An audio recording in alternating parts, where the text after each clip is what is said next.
नमस्कार व्यूअर्स, आपका स्वागत है रेडियो द्वारका और हमारे कार्यक्रम हमारे प्रश्न अमोघ लीला जी के संग। अमोघ प्रभु जी, आपका एक बार बहुत बहुत स्वागत है। हरे कृष्णा। अमोघ जी, हम आम लोग, साधारण लोग जो कि इस दुनिया में जी रहे हैं, हमेशा अपने भाग्य को बदलने की कोशिश करते रहते हैं, अलग अलग प्रयास करते रहते हैं कि हमारा भाग्य बदल जाए, सुधर जाए, जो हम चाहते हैं वो हो जाए। आप लोग बात करते हैं भक्ति की, तो मैं अगर ये पूछूं कि क्या भक्ति से भाग्य को बदला जा सकता है? बिल्कुल बदला जा सकता है। और ये मेरे अनुसार नहीं है, ये भगवद गीता के अनुसार है। भगवान श्री कृष्ण खुद भगवद गीता में बता रहे हैं, चैप्टर 18 वर्स 66, यानी 18वें अध्याय का 66वां श्लोक है। सो कंटेंट वाइज ये आखिरी श्लोक है। इसके बाद जो है कि बाद जो श्लोक है वो श्रुति फल वाले श्लोक है, यानी कि भगवद गीता की महिमा है, उसमें संजय को कैसा लगा एंड ऑल दैट। लेकिन actually this is the last verse, और ये है सर्वधर्मान परित्यज्य मामेकम शरणम व्रज अहम त्वं सर्व पापेभ्यो मोक्षयिष्यामि मा शुचः। यानी तुम इकलौती मेरे शरण में आओ, मैं तुम्हारे सारे पापों से तुमको मुक्त कर दूंगा, डरो मत। यानी कि बेसिकली आपकी एस्ट्रोलॉजी चेंज कर दूंगा। हमारे कर्मों, पाप कर्मों के फल तो हमें भुगतने पड़ेंगे ना। For every action there is equal and opposite reaction. पर यहाँ भगवान बोल रहे हैं नहीं, मैं तेरी एस्ट्रोलॉजी के साथ खेल जाऊंगा, मैं तेरी लकीरों के साथ खेल जाऊंगा। ओ, ये बहुत बड़ी बात बोली भगवान ने एक्चुअली। सो क्या भक्ति से, कर्मों के फलों से हम बच सकते हैं? Well, the answer is yes. क्योंकि होता है क्या ना, हम जो कर्म करते हैं उसके अंदर बीज होता है, उस बीज में फिर से फल होता है, फल में फिर से बीज है, बीज में फिर से फल है। इस तरह से ना ये कर्मों के फल में action reaction reaction action action reaction reaction action, ये एक्चुअली अनएंडिंग मैट्रिक्स है, चलता रहेगा। बिकॉज ऐसा कुछ समझ नहीं होता हम कोई कर्म ना कर रहे हो, कर्म तो होंगे ही होंगे जी। तो इसलिए भक्ति जो है इसको थामती है, इसको रोकती है। कर्म ग्रंथि निबंधनम छिन्द्यन्ति। तो जो भगवान श्री हरि की कथाएं सुनता है, उनका नाम लेता है, तो कर्मों की ग्रंथि जो है छिन्द्यन्ति, छिन्न भिन्न हो जाती है। श्रीमद् भागवतम में फर्स्ट कैंटो में लिखा है। तो बार बार इस बात का अनुमोदन हो रहा है कि वाकई में आपके कर्म कटते हैं। हाँ जी, बिल्कुल कटते हैं। पर भक्ति जो है सीक्वेंस में काटती है। पहले जो है दुखों के कर्मों को काटती है, क्योंकि हमारे सुख के कर्म भी हैं, यानी पुण्य भी हैं और पाप भी हैं। तो पहले जो भक्ति करती है, पहले पाप कर्मों को काटती है। तो इसलिए भक्ति जीवन में एक चीज, जो चीज स्वाभाविक रूप से होती है, वो आता है भाई आनंद आता है जी। कहते हैं जी वो कष्ट था जी, वो निकल गया, वो मुश्किलें थी जो निकल गई।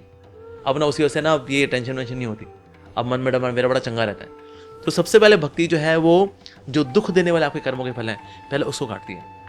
फिर उसके बाद जो सांसारिक सुख वाले कर्म हैं उसको भी काटती है, क्योंकि अल्टीमेटली तो होता क्या ना, संसार का नशा बना रहेगा नहीं तो ये मजा आ रहा है यार, अरे बढ़िया यार, पाप तो कट गए, पुण्य भी है, ये यस, पैसा वैसा होगा, घूमेंगे फिरेंगे, नाचे गाएंगे, ऐश करेंगे, और क्या। क्या बोलती तू, तो ये तो फिर झांसा है संसार में फंसने का। तो ऐसे में भक्ति अल्टीमेटली फिर ये पुण्यों को, यानी संसारिक पुण्यों को भी काटती है कि भाई तेरे को जो नशे लगे हुए हैं, धाम जाना है ना भगवान के, तो वहां भी जाना है, तो इसलिए ये भी काटने जरूरी है। तो पहले पाप कर्मों को काटती है, फिर पुण्य कर्मों को भी काटती है। तो पुण्यों की वजह से भोग भाग करके फिर से नरक में जाना हो सकता है। भाई जितने फिल्म स्टार्स वगैरह हैं, अब ये पैसा वैसा बढ़िया इनके पास, पुण्य किए हैं, कुछ ना दान वान किए हैं, तो इसलिए आज बहुत पैसा इन लोगों के पास। लेकिन इसकी वजह से बंदा फिर से नीचे जा सकता है संसार के अंदर। तो इसलिए पुण्यों को काटना भी जरूरी है। एक टिपिकल भक्ति जीवन में अगर हम देखें तो भक्ति कैसे काटती है कर्मों को? पहले काटती है ये अप्रारब्ध को। भाई प्रारब्ध होता है जो आपका मैनिफेस्ट कर्म है, आपका शरीर, आपका फाइनेंशियल स्टेटस, आपका मैरिटल स्टेटस, ये आपका प्रारब्ध कर्म, मतलब कर्मों के फल जो आपको अभी भुगत रहे हो आप, या उसको बचाए एंजॉय कर रहे हो, आप आनंद में हो, या फिर आप दुख पा रहे हो, या आपका प्रारब्ध कर्म है। एक होता है अप्रारब्ध, यानी कि आपका कर्म है लेकिन वो बीज रूप में अभी वो आगे जाके फलीभूत होगा, फिर वो भी आपको मिलना है। तो सबसे पहले भक्ति क्या करती है, आपका जो अप्रारब्ध है वो काटती है, यानी कि आपके आने वाले जो हैं, जो आपको भुगतने पड़ेंगे, पहले तो वो काटना शुरू करती है। फिर धीरे धीरे करके प्रारब्ध की ओर भी आती है। फिर प्रारब्ध को उतना काटती है सिर्फ जितने में शरीर बना रहे, और इस शरीर को हम भगवान की सेवा में लगा दें। अगर भक्ति सीधे प्रारब्ध कर्म को भी काट देगी तो बंदा मर जाएगा। कहता है हरे कृष्णा किया, बंदा मर गया। कहता है क्यों क्या? कहता है जी प्रारब्ध भी कट गया उसका, यहीं कहीं निपट गया फिर वो।